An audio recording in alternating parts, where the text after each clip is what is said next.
mot là. En français, l'oratoire, c'est devenu un endroit où tout le monde parle. Mais à l'origine, c'était pas ça. Hein. L'oratoire, ben, l'oratoire, c'est qui? Eh bien, l'oratoire, c'est le lieu où Laurent, l'apostrophe O-R-A-N-T, eh bien, Laurent, il va rejoindre, il va se mettre devant l'Oyan. Hein. Les linguistes ici, les gens qui aiment la langue, les langues, eh bien, ils comprennent ça. Laurent, hein, c'est-à-dire celui qui est ora et labora, hein, c'est Saint Benoît qui disait ça, ora et labora, le, prier et œuvrer, travailler les mains, hein. Bon. Eh bien, Laurent, hein, celui qui vient prier, eh bien, il vient se mettre sous l'oyan, celui qui entend. Ouïr, hein, c'est un vieux mot français. Ouïr, c'est un participe présent qui vient de ce verbe, le ir. Eh bien, pourquoi faire? Pourquoi faire? Eh bien, pour qu'il apprenne à contempler les temps. Hein. Pas les temps à côté, là, où il y a plein d'eau, là, non. L'apostrophe éternité.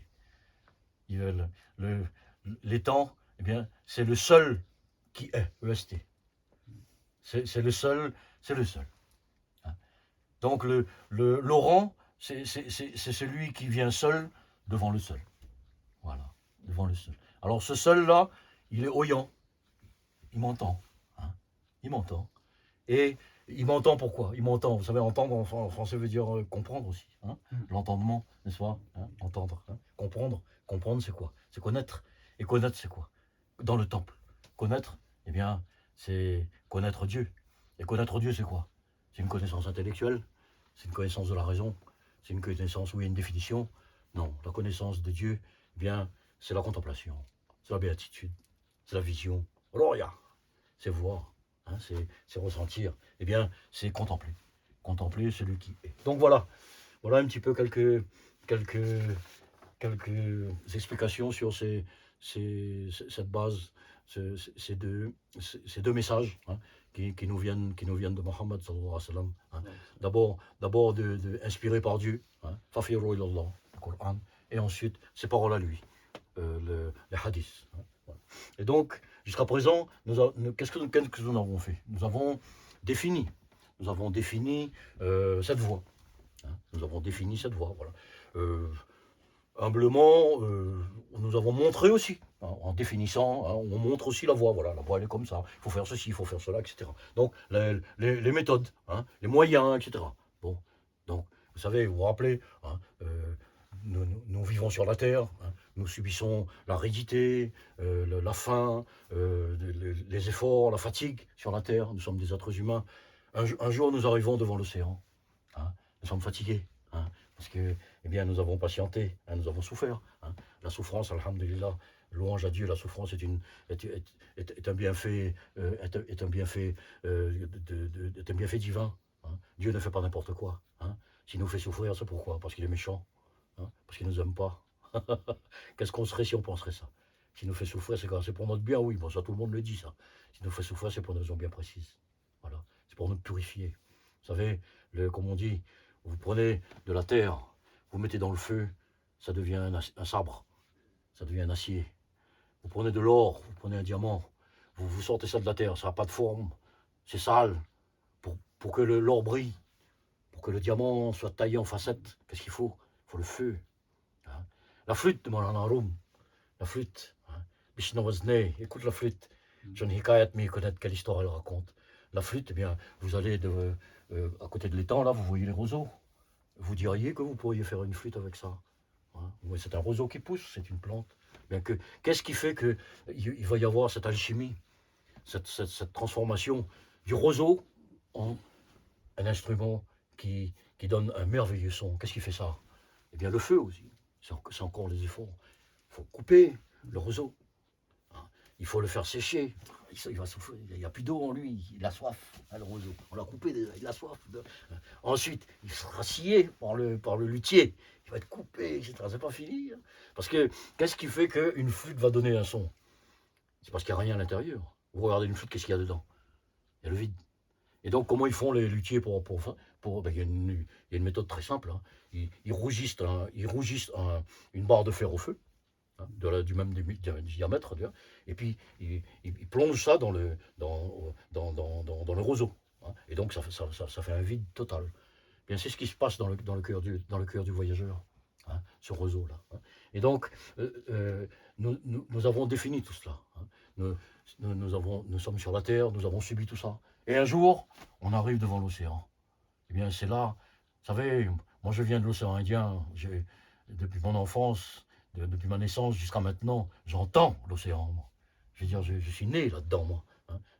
Quand je vais à La Réunion, ou bien même maintenant, j'entends le bruit.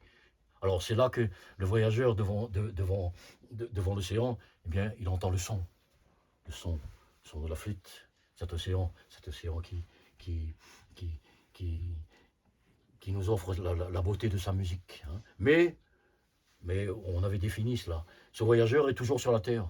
Il regarde l'océan, c'est magnifique là. Le voyageur commence à sourire. Il dit, oh, c'est beau. Ah, c'est frais. Et vous savez, devant l'océan, on reçoit les vagues, on reçoit les embruns. Hein. Vous vous êtes trempé, hein. Vous êtes devant l'océan, au bout de 5 minutes, vous êtes trempé. Hein. J'ai amené mon cher comme ça devant l'océan. C'était des souvenirs. On allait au bord comme ça, c'était dangereux. Vous savez, La Réunion, c'est volcanique. Hein. Et on était un groupe de, je sais pas, 50 personnes. Hein. Il avait mon âge à l'époque, je l'amenais comme ça. Moi, j'étais costaud. Hein. Ah, j'avais 40 ans à l'époque, j'étais costaud. Je l'amenais au bord comme ça. Puis lui, il prenait les emprunts comme ça. Il pleurait comme ça, il prenait les emprunts. Hein. Puis je l'amenais. Moi, j'étais comme ça. Ce qui m'intéressait, c'était vraiment sa sécurité. Il m'a dit encore plus près. Encore plus près. Je l'amenais. Les autres, ils me disent, Farouk, arrête, arrête. Encore plus près. Moi, je la mets comme ça, j'étais arc-bouté comme ça sur mes jambes. Et on était au bord comme ça, là. Il y avait des vagues. Bon, souvenir. Voilà. Donc, au bord de l'océan. Mais, l'océan, le voyageur commence à sourire. L'océan est magnifique. Les embruns, c'est frais. Mais il faut rentrer dans l'océan. Et ça, l'océan, c'est dangereux. Hein, l'océan, c'est l'inconnu. Vous savez, vous ne pouvez pas entrer dans l'océan comme ça. Hein. C'est comme si vous allez devant la mer ou devant un étang, vous savez que en nageant, je pourrais traverser l'étang, je pourrais traverser la mer. Oui, mon ami, mais en nageant, il faut apprendre à nager avant. Tu arrives devant l'étang, tu ne peux pas plonger. Tu sais que tu peux traverser l'étang, que l'être humain a cette possibilité de nager. Il faut apprendre. Il faut apprendre avec un maître nageur. Si maintenant vous allez devant le maître nageur et le maître nageur vous dit de faire ce mouvement-là, vous dites oui, mais je pense qu'il faudrait peut-être faire l'autre mouvement. Il dit ben mon frère, t'as pas besoin de moi, plonge dans l'océan. Le cher, c'est le maître nageur, c'est le passeur. C'est celui, le cher, c'est quoi? C'est celui qui va vous calmer. Le cher, c'est celui qui ne va pas vous donner des ordres, qui va vous proposer, mais qui va vous dire calme-toi, mon ami. Avant de faire ça, tu vas faire ça. Hein. Avant de plonger dans l'océan, ben, tu vas commencer à apprendre ce que c'est qu'une brasse, etc. Comment flotter, etc., etc. Ce n'est ni plus ni moins que cela, le cher. Parce que voyez-vous, pour arriver devant l'océan, il faut avoir une conscience qui s'est ouverte. D'accord?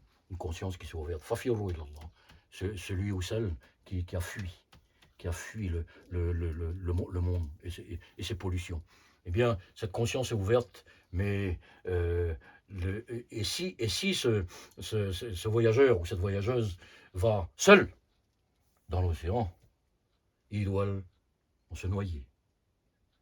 Donc, il faut un maître nageur. Et quand cette voyageuse ou ce voyageur arrive devant l'océan, eh bien, qu'est-ce qu'il ou elle voit?